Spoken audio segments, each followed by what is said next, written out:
estate broker. This section is going to be dealing with how to obtain a Florida real estate broker's license. There's going to be a couple of ways that you could do it. You're going to be making an application through the Department of Business and Professional Regulation. Once your application is approved, that application will be good for 2 years, or that approval will be good for 2 years. Remember that there's no Florida residency required, nor is there a requirement to be a United States resident.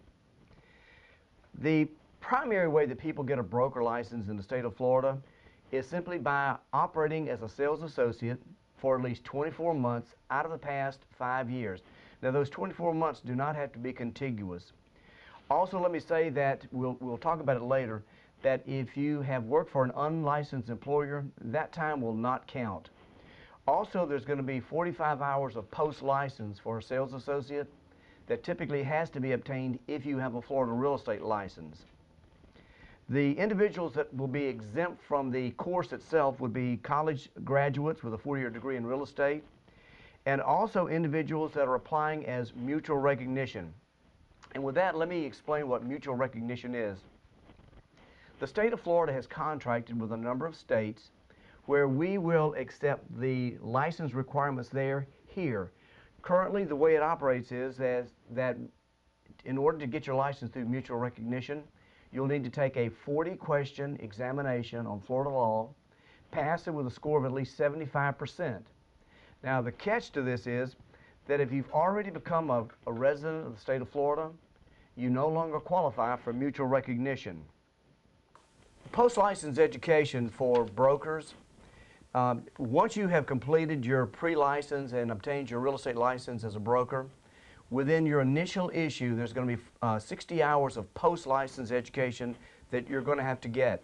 Now, I want you to remember that your license is going to expire either March 31st or September 30th. You're going to be obtaining a new license. You'll probably keep the same numbers that you had in the other license, but this will be a new license and you'll really be starting all over. You may have test questions dealing with expiration dates. Just remember that your license period, your initial license period, can't be more than 24 months and can't be shorter than an 18-month period. Once you've cycled through your post-license education, then from that point forward, you'll be doing continuing education. It's 14 hours of continuing education. If you fail to get your post-license in a timely manner, your license will become null and void. License renewals, as far as active and inactive. An active license is a license that's good to go. It's a license where you've met all the qualifications, is valid and in force. Inactive license can occur two ways. It can be either voluntary or involuntary. Obviously, a voluntary inactive license is easy to obtain. You just simply file with the Division of Real Estate. An involuntary inactive license it can occur two ways. One, if you fail to renew during your continuing education period. In other words, if you let it cycle out and don't renew, your license will automatically become involuntarily inactive. The other way that you can become involuntarily inactive is that if your broker has his or her license either suspended or revoked, now that's an act of the Florida Real Estate Commission, then that license or all the license under that will become involuntarily inactive. Remember that you can remain involuntarily inactive for up to 2 years. After that, that license will become null and void. The difference between registration and licensure. A license is a privilege to do something, and when you obtain your license, you have a privilege to practice real estate. Registration is simply placing on record. The type of license status is going to either be effective or ineffective. An effective license is one that you can currently use. An ineffective license simply means that you have a license, but you can't use it. And there are several types of ineffective status that we have. These are some pretty important issues that you need to remember. First of all, a license that is canceled, and this is important to remember. The ineffective license is a license where you have it, but you simply can't use it. For instance, a canceled license. Anytime that a broker either resigns, dies, or fails to renew his or her license, all license under that will be canceled. But let me explain. First, I want to define for you literally what a broker is. A broker can be a sole proprietor, a broker can be a corporation, or a partnership. If you're working for any of these brokers, if their license are canceled, there's a 14-day time period, a waiting period, that you can continue to practice real estate. In other words, if you're working for a corporation, that corporation has 14 days to replace that broker. If it's a partnership, that partnership has 14 days to replace that broker. During that 14-day period, you can continue to practice real estate. But once that 14-day period hits, your license then will be canceled. So it's not immediately canceled. It'll be canceled at a point 14 days after the person either dies, resigns, or fails to renew their license. A license can also be suspended up to 10 years. Cease to be enforced can occur anytime that a broker fails to notify the Division of Real Estate of a change of address of the main office or the main brokerage office. That broker has to notify the Division of Real Estate within 10 days of any move. Failure to do so, all license under that broker will cease to be enforced.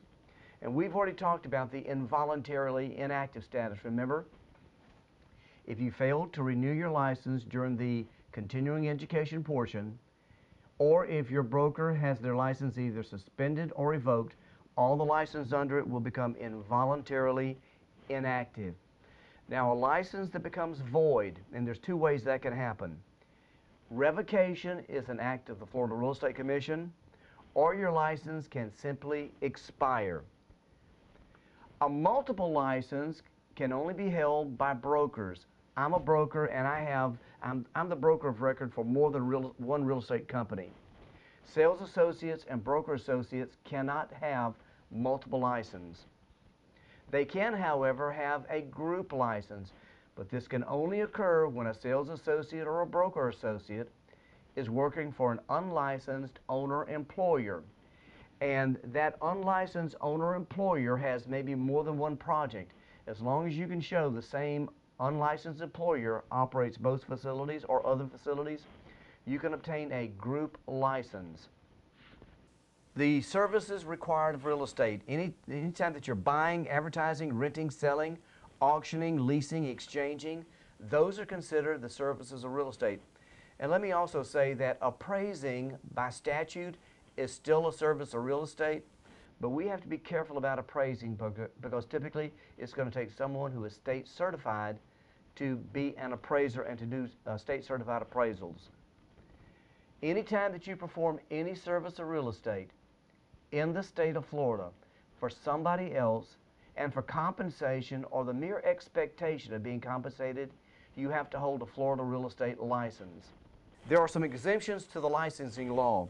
First, if you're a salaried employee of an apartment complex where you're working for the owner and that you're on a salary basis only, if you're working as a salaried employee of a condominium where the leases don't exceed 1 year, those are all exemptions. Again, you need to be on a salary basis only. You can't be paid on a transaction basis. Employees of a real estate developer, such as an unlicensed employer, provided that you're on a salary basis only, no license is required. I want to make a special point and talk about the partnerships. Individuals can get together and form a partnership to buy and sell real estate for themselves. No license is required. But just remember that anytime any of the partners receive more than their pro rata share of profits, a license then will be required. Also, individuals that are managing hotels and motels, clerks there, they're exempt from licensing as well. Now what I'd like to do is go ahead and review with you those important topics that you need to understand for your test. To become a broker, a person must work as a sales associate under one or more brokers for at least 24 months out of the past 5 years. Mutual recognition occurs with qualified states where a person can take a 40-question state examination on Florida law, pass it with a score of 75%. Remember the caveat though, a person that has already moved to Florida no longer qualifies for mutual recognition. There is 60 hours of post-license education required of broker individuals. Failure to get your post-license, your license will become null and void. If a broker fails to notify the Department of Business and Professional Regulation within 10 days of moving the main office, that license and all license under it will cease to be enforced. Involuntary inactive occurs when a broker is suspended or revoked, or when the licensee fails to renew during the renewal periods. Only brokers can hold multiple licenses. Only sales associates can hold a group license when working for an unlicensed employer. Employees of a real estate developer are exempt from licensure when paid a salary. And that's the end of our review for Chapter 1.